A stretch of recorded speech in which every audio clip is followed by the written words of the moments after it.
in December, I pulled all the things that I made in December and I was like, is this it? But I think what happened was I was spending so much time making those DIY gift tutorials. I don't really have anything to show for that because it's not a garment. None of them were really garments. They were just more like DIYs and crafts and things like that, which I don't really put in the makes video. So I have a few clothing items, but not a ton, which doesn't, in my mind, feel like it adds up with the amount of time I spent in the sewing room. But I still did make some really, really cute things that I am very excited to share with you. But first of all, I know you guys already saw this. I wore it in my Let's Chat video, but it's just such a cute outfit. I couldn't just leave it again. It is my refashion of this like cardigan, this like sweater cardigan knitted thing that I was not wearing anymore, and so I refashioned it with this little lace up. I have paired it for the winter, although I say that it's like 60 something degrees here today, but with this striped button down that I got at a consignment shop. So this whole outfit cost me like $10. Well, the top half cost me like $10 between this was free and this was $10. So yeah, but it was just too cute to not wear again. So this is one item in that same, you guys saw the video, right, where I did these 3 refashions. So the other one was this little sweater that I chopped off the bottom hemband of, and because it was just too long. Like, I don't like long sweaters anymore. It's just, I think it's not that flattering. Like, the proportions are off on my body. And it's also not comfortable because I feel like I'm just like constantly like tugging it to keep it down. So I just cropped it and then added this little like gathered hem thing, which is really cute. No patterns for any of these. I just kind of winged it. It's not wung it. I just kind of winged it.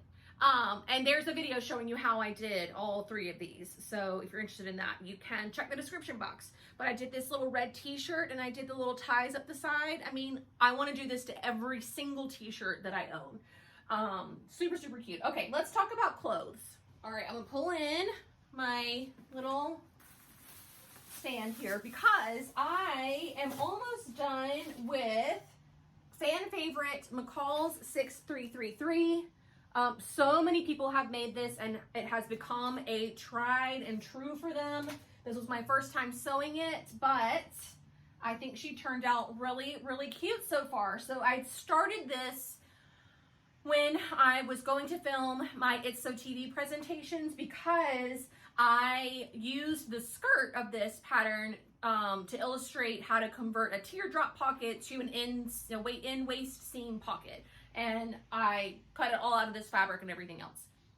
I have everything done except for top stitching this collar because I need to fix, you can see how the collar isn't lined up with the center front. So see a little notch thing there? So I need to fix that before I move on. And then one of the sleeves, I think it might be this one, was just not working with me, and I was getting frustrated and I thought about just leaving it, but I need to go back with, now that I have a clear mind and open heart, and fix that and then do the snaps, and I am done. I did go try and purchase more fabric to make a little self belt, but I got the wrong color. Or it's like a different dye job or something. So I've got to figure out if I'm just going to leave that off now. I have no more of this left. Like, I was using up every little bit that I had. So we'll see what happens with that. But she's turning out so, so cute. And who doesn't need a denim short dress, right? So excited about that. Here, I'm going to move her out of the way because we don't have much space here. Okay, next up, I made McCall's 8108. And if you saw my Let's Chat video, then you know that I'm kind of obsessed with this whole like vintage farmhouse, very roughly Victorian kind of vibe. And so I used that and an old sheet from Goodwill to make this. And I know it doesn't look like much just holding it up to me. Even I agree with that, but you have to trust me when I put this on, it is like I am transformed. I just feel like frolicking. I feel like, you know, going to like run off in the woods and like prance around with all my fairy friends. It is super, super cute. I will say, and I'll talk to you a lot more about this in the full pattern review, but this little sucker here where you have a sleeve that is sewn into a right angle is not for the faint of heart. I had no idea what I was getting myself into whenever I started this, and I got to the sleeve and I'm like, oh cool, it's like not a regular sleeve, how fun. 30 minutes later, I'm like, I hate this sleeve so much. Anyways, there she is. The print I think is really, really cute. Kind of like a Hawaiian, you know? Like maybe I'll go hang out, like frolic in Hawaii with my fairy friends. You know what I mean? She's really, really cute. You guys are gonna love it whenever you see it on, promise. Okay, next up I got, and I feel like I must have gotten that last pattern, 8108, and this one at the same time. I feel like they're both relatively recent, but this is McCall's 8104, aka Dawn, right? Yeah. And I don't know why, but I was feeling like I definitely needed to make a muslin out of this. I made View B, and I was just feeling like, I don't know, I'm unsure, and I don't know why. It was like an irrational like fear, but I was like, okay, well, let's just make a wearable muslin. And I used this, like, it's like a quilter weight cotton, so I know it's not going to last forever. It's also a fabric that I like, but I don't love. So we'll see how much wear I actually get out of it. And it actually ended up fitting just fine. But here she is. The little sleeve with the sleeve band, super, super cute. Just like a dolman situation here, so very easy to sew. It just has some gathers under the bust. Truthfully, the hardest part is the placket. Other than that, like literally, if you've only made a sewing face mask, you can make this. It has some gathers in the back. Really, really easy. But yeah, the placket / collar band is really the only hard part.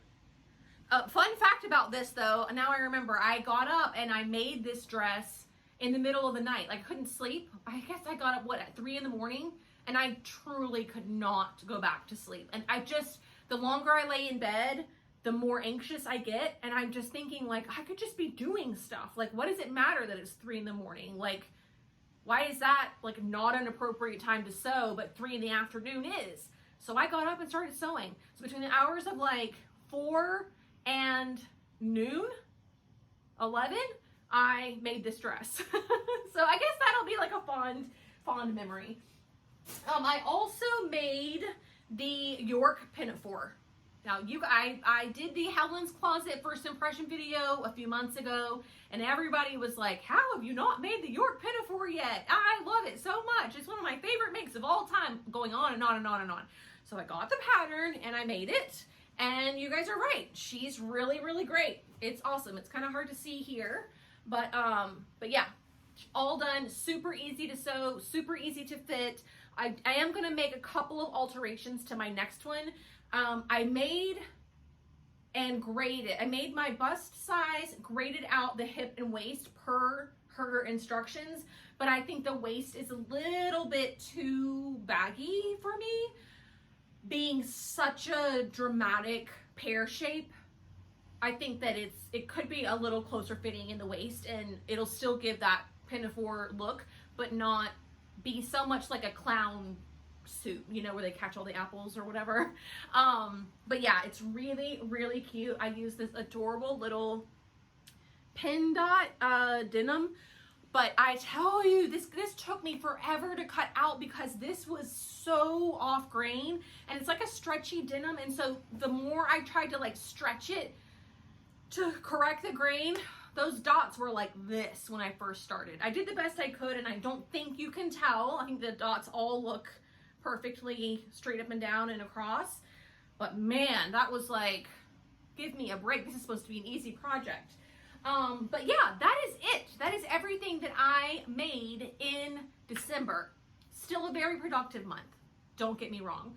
I have not filmed any of these for a pattern review just yet, mostly because the weather hasn't been cooperating. It's like when it's sunny and dry out, it's 40 degrees. And as you can see, I made like a springtime dress and 2 springtime dresses, and the York Pinafore is still a dress, even though I can wear it and layer it up a little bit. But then if it's not 40 degrees, like today it's 60 something, but it is pouring down rain, like pouring. So I'm gonna try and get it done here in the next couple of days so that I can keep up with my Make It Mondays. But that is it. Was anybody else sewing clothes in December, or is all you sewed was gifts for other people? If you sewed some things for yourself, let me know in the comment section below. Heck, if you sewed something for someone else, that's still a huge accomplishment. Let me know that in the comment section below as well. If you found a new pattern that I need to know about, a new pattern company that I need to check out, let me know all of those things. But that is going to do it for me today. Thank you all so much for watching, and I'll see you very soon. Bye!